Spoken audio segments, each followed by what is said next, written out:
اسلامیات لازمی 11ویں اور 12ویں جماعت کے لیے آزمائشی اشاعت باب اول الف القرآن الکریم جمع و تدوین قرآن۔ بسم اللہ الرحمن الرحیم۔ ربی یسر ولا تعسر و ربی تمم بالخیر۔ جمع و تدوین قرآن۔ آج ہم بلند خوانی کریں گے باب اول کے عنوان نمبر 3 جمع و تدوین قرآن کی۔ حاصلات تعلم۔ قرآن مجید و سنت کی روشنی میں حفاظت قرآن سے واقف ہو کر بیان کر سکیں۔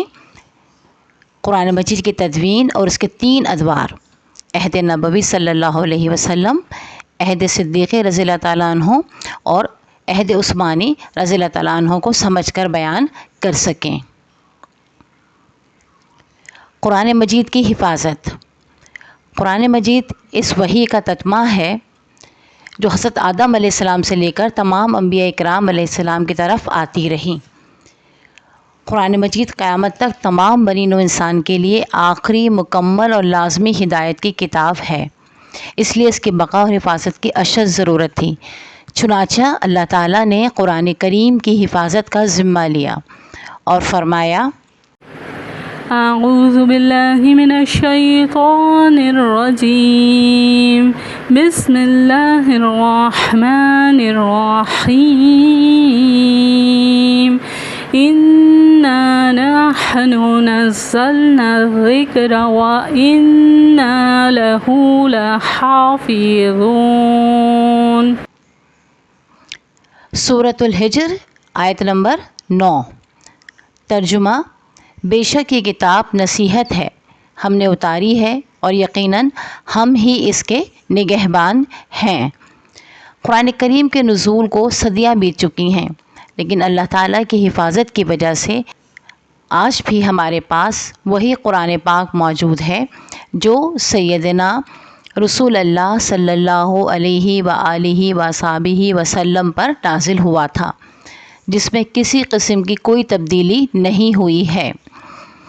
تدوین قرآن مجید کسی تحریر کے جمع کرنے، ترتیب دینے اور سنبھالنے کے عمل کو تدوین کہتے ہیں۔ قرآن مجید کی تدوین کا مطلب یہ ہے کہ قرآن مجید کو وحی کے ذریعے نازل ہونے کے بعد کتابی شکل میں جمع کرنا۔ قرآن مجید آسمان سے تحریری یا کتابی شکل میں نازل نہیں ہوا، بلکہ وحی کے مختلف طریقوں سے لفظی انداز میں نازل ہوا، جن کو حضور اکرم صلی اللہ علیہ وآلہ وصحبہ وسلم نے 2 طریقوں سے محفوظ فرمایا، ایک حفظ کے ذریعے اور دوسرا تحریری شکل میں۔ قرآن مجید کی تدوین کے درج ذیل 3 ادوار ہیں۔ پہلا دور، عہد نبوی صلی اللہ علیہ وآلہ وصحبہ وسلم۔ اسلام کے ابتدائی دور میں عرب پڑھنے لکھنے کے عادی نہیں تھے۔ جب حضور اکرم صلی اللہ علیہ وآلہ وصحبہ وسلم نے نبوت کا اعلان کیا تو اس وقت بھی مکہ میں چند لوگ لکھنا جانتے تھے، ان میں خلفائے راشدین بھی شامل ہیں۔ پھر رسول اللہ صلی اللہ علیہ وآلہ وصحبہ وسلم کی تعلیم و تربیت کی وجہ سے پڑھنے لکھنے والوں کی تعداد میں اضافہ ہوا۔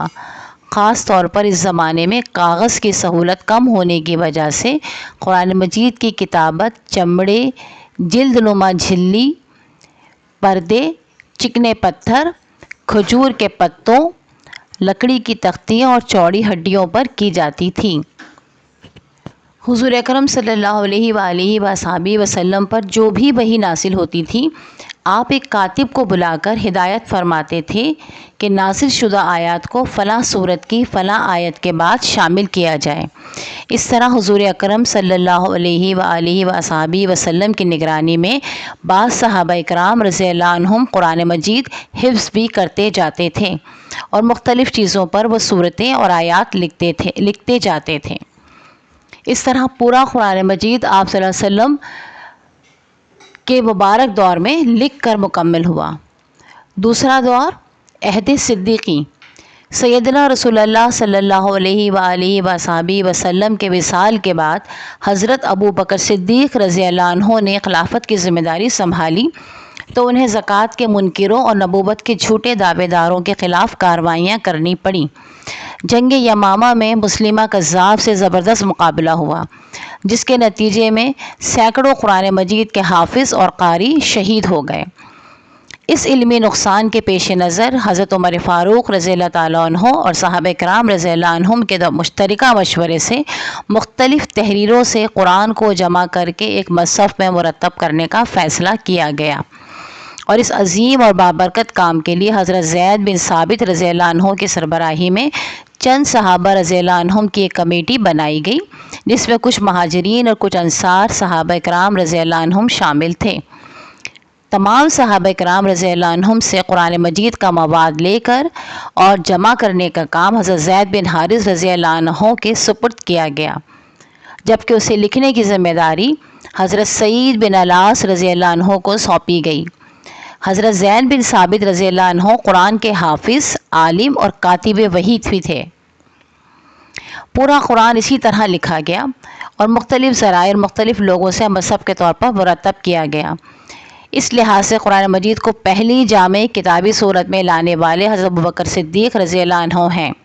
حضرت ابوبکر صدیق رضی اللہ عنہ کے بعد قرآن کریم کا یہ نسخہ حضرت عمر رضی اللہ عنہ کے پاس محفوظ رہا، اور اس کے بعد ام المومنین حضرت حفصہ رضی اللہ عنہ کے پاس موجود رہا۔ تیسرا دور، عہد عثمانی۔ علاقے اور جغرافیہ کے لحاظ سے ہر زبان کے مختلف لہجے ہوتے ہیں۔ عربی زبان میں بھی بہت سی بولیاں اور انداز بیان ہیں، لیکن حضور اکرم صلی اللہ علیہ وسلم اور صحابہ کے دور میں 7 لہجے مشہور تھے۔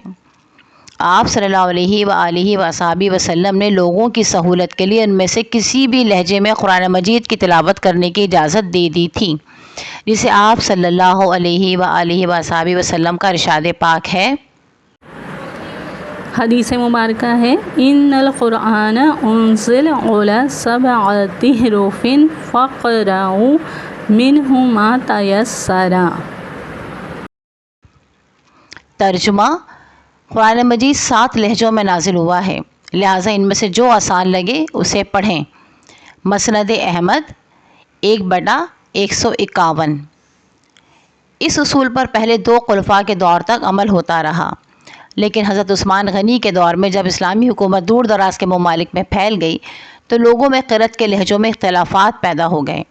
ایک مرتبہ حضرت حذیفہ بن یمان رضی اللہ عنہ آذربائیجان اور آرمینیا کے محاذ سے واپس آئے اور مدینہ شریف پہنچے تو حضرت عثمان غنی رضی اللہ عنہ کے پاس آئے اور فرمایا، اے امیر المومنین، امت کو اللہ کی کتاب کے بارے میں یہود و نصارہ جیسے اختلاف سے بچائیں۔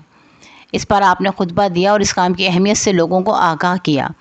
پھر حضرت ابوبکر صدیق رضی اللہ عنہ کے دور میں مرتب کردہ نسخے کو حضرت حفصہ رضی اللہ تعالیٰ عنہ کے یہاں سے منگوا کر حضرت زید بن ثابت، حضرت عبداللہ بن زبیر، حضرت سعید بن الاس اور حضرت عبد الرحمن بن حارث بن حشام رضی اللہ عنہم کے حوالے کیا۔ انہیں قرآن مجید لکھنے کا حکم دیا اور جہاں لہجوں میں اختلاف ہو وہاں قریش کا لہجہ اختیار کرنے کی ہدایت دی، کیونکہ قرآن مجید اسی لہجے میں نازل ہوا ہے۔ اس طرح 25 ہجری کی ابتدا میں مصحف عثمانی تالیف ہوا، جس کے 7 نسخے تیار کر کے مکہ مکرمہ، شام، یمن، بحرین، بصرہ اور کوفہ بھیجے گئے اور ایک نسخہ مدینہ منورہ کے لیے رکھا گیا۔